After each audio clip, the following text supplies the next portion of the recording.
They weren't broken, they were different. While the world called them strange, their mind was quietly evolving into something far more dangerous: awareness. From the beginning, the child who never fits in sees the world differently. While others run freely into noise and color, they stay at the edge, watching. They notice things most people overlook: the way voices shift, the pauses between laughter, the hidden rules of belonging. They see how others move as one, almost effortlessly, as if everyone else received a map they were never given. That's when their silent education begins. They learn early that to survive, you must observe. Every smile, every rejection, every whisper becomes data. While the other children play games, they study them. While the teacher talks, they study her tone. They collect patterns the way others collect friends. To most, they seem quiet, withdrawn, detached. But beneath that quiet is motion. A restless, electric mind constantly scanning for meaning, for safety, for entry. This is how the outsider mind forms, through constant decoding. They begin to see emotion not as feeling, but as language. A flinch becomes a word, a sigh becomes a sentence. They learn empathy as a form of defense, understanding others before they can be hurt by them. It's not curiosity, it's survival. Because when you never fit in, knowledge becomes your shield. But that shield comes at a cost. Observation replaces experience. They stand apart even when they long to belong. Every attempt to connect feels studied, rehearsed, artificial. Their thoughts run faster than their words. They imagine the response before they even speak. They start editing themselves mid-sentence, and the silence grows deeper. Not peaceful silence, but the heavy kind, filled with unspoken understanding. Over time, they stop expecting to be seen. They grow comfortable in invisibility. The corners of rooms become their natural habitat. They become experts at disappearing in plain sight.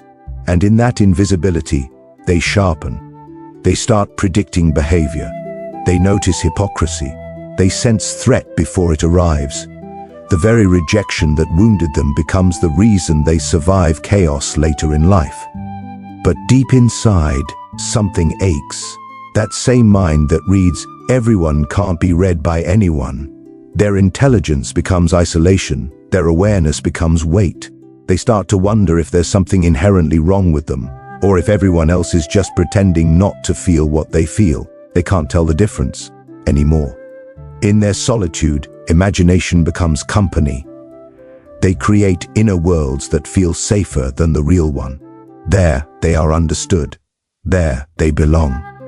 And sometimes, they never fully leave that world. Because out here, where belonging demands you become like everyone else, they simply can't. So they keep watching. They keep learning. They turn pain into pattern, loneliness into insight. The outsider mind grows sharper, deeper, more complex. It becomes both gift and curse, a mirror reflecting what others refuse to see.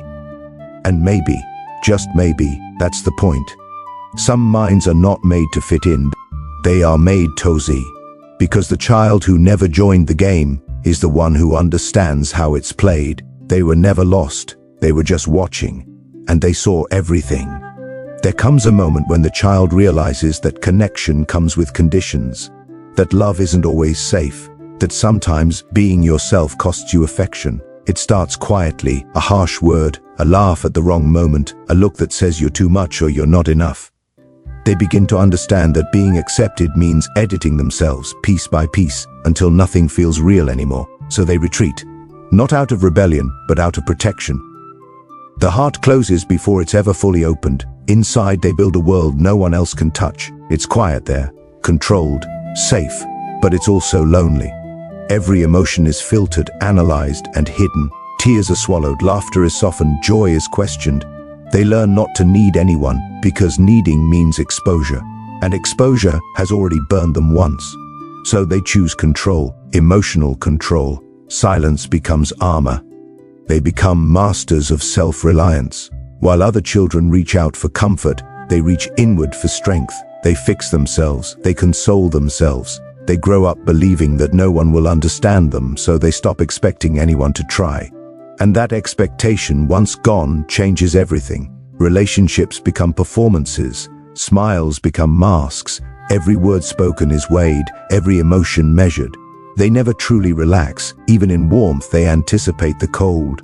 This is what emotional exile feels like, not distance but defense. It's not that they don't want to connect, it's that connection feels dangerous. Intimacy feels like standing in front of a loaded gun, hoping it won't go off this time. So they stay just far enough away to stay safe, but close enough to seem present. People call them calm, collected, mysterious. They have no idea how much that calm costs. Over time, the world begins to read their silence as strength, and in a way, it is. Because this kind of solitude breeds resilience. They learn to rebuild after every quiet heartbreak. They learn to move forward without applause, without reassurance, without witnesses. They survive by themselves. They become independent to the point of isolation. But there's a shadow side to that strength.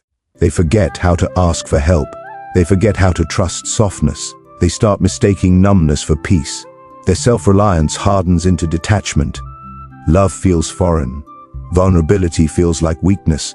And even when someone tries to reach them, they don't know how to let them in. It's not pride, it's muscle memory. When the world teaches you to rely only on yourself, you forget how to do anything else. Yet deep down, beneath all that silence, a part of them still longs for connection, still remembers what it felt like to be seen before the walls went up. That memory haunts them. It's faint but persistent, a reminder of what they lost to survive. Sometimes it surfaces in art, sometimes in dreams, sometimes in the way their voice trembles when they finally say, "I'm fine," but mean the opposite. And though they rarely admit it, their independence is laced with exhaustion. Being your own protector, healer, and witness takes everything. But they keep going. They always do. Because once you've lived in emotional exile, endurance becomes your native language. They no longer beg to be understood.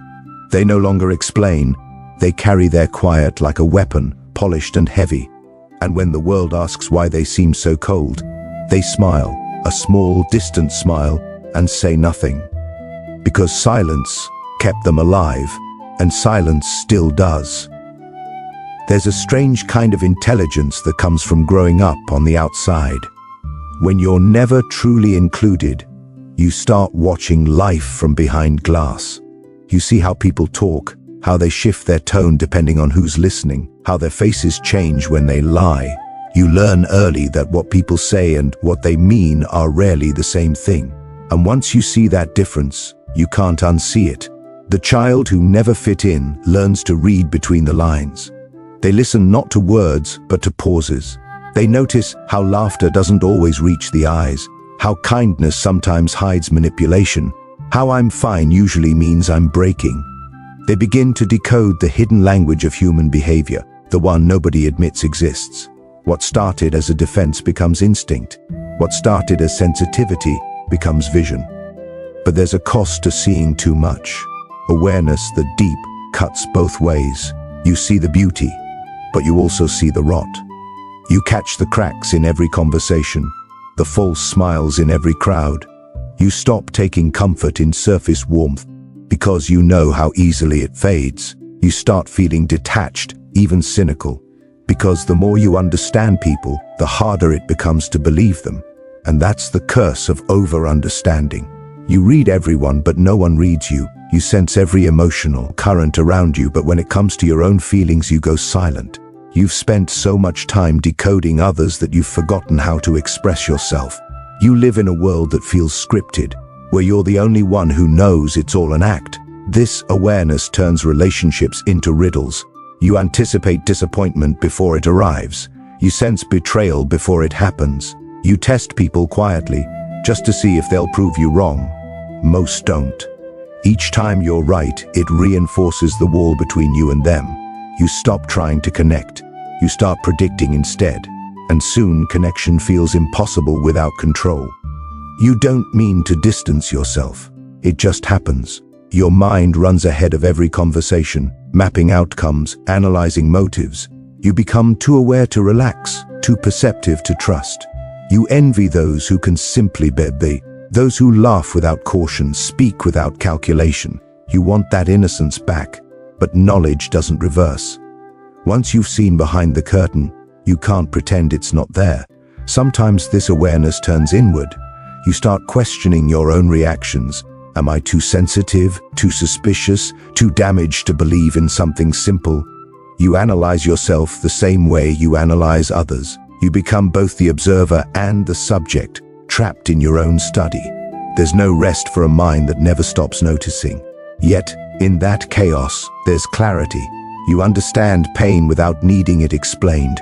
You catch emotions before they form words. You can walk into a room and feel the tension before anyone speaks. People call it intuition, empathy, insight, but it's really the side effect of surviving in observation for too long. It's a brilliance born from loneliness. And so, the over-understander walks quietly through life, both gifted and burdened. They see through masks, but long for someone whose face doesn't change. They crave truth, but find it rarely. Their intelligence isolates them. Their empathy exhausts them. They know too much to belong, yet too little to escape it. They've seen what others refuse to see, and that vision never sleeps. There comes a point when the child who never fit in grows tired of trying. They stop bending, stop shrinking, stop chasing rooms that were never built for them. The exhaustion becomes clarity. They begin to understand that fitting in was never the goal, it was the trap. Because every time they tried to belong, they lost a piece of themselves, and one day there's nothing left to trade. That's when transformation begins. Quietly, silently, but completely. All those years of being misunderstood start to reshape into something else. Observation becomes perception. Isolation becomes focus. The same mind that once overanalyzed everything now sees through everything. They begin to realize that the pain wasn't punishment, it was preparation. The rejection that once hollowed them out has created depth. The silence that once suffocated them has taught them to listen. And the loneliness that once broke them has carved a space wide enough for truth to enter. They stop seeking permission to exist. They stop apologizing for their difference. Instead, they study it, protect it, refine it. What others called weakness turns out to be the very thing that sets them apart. They start to see that their detachment is actually clarity, their sensitivity is precision, and their solitude is freedom. While others drown in noise, they thrive in quiet. While others follow, they create. They start to lead, not because they wanted to, but because no one else could see as far as they do. People begin to notice.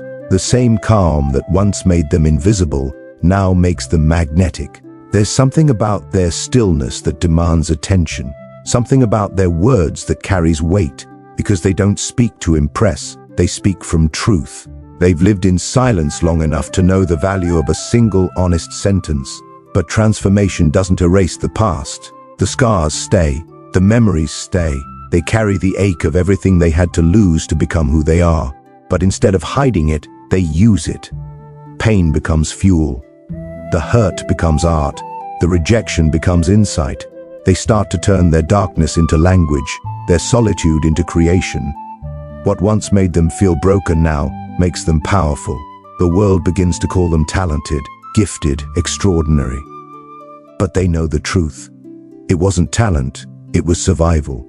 Every insight was paid for. Every strength was carved from suffering. They didn't wake up wise. They woke up wounded and learned how to make meaning from it.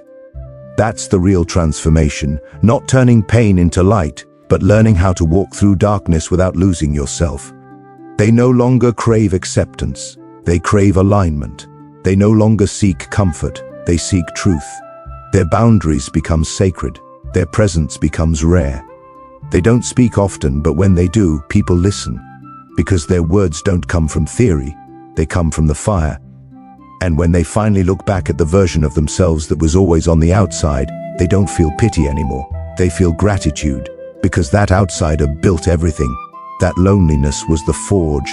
That silence was the teacher. The child who never fit in didn't fail the world. The world simply wasn't ready for their depth. Now, they don't need to fit in. They stand out, and they were meant to. They were never broken. They were becoming. The world just mistook evolution for silence.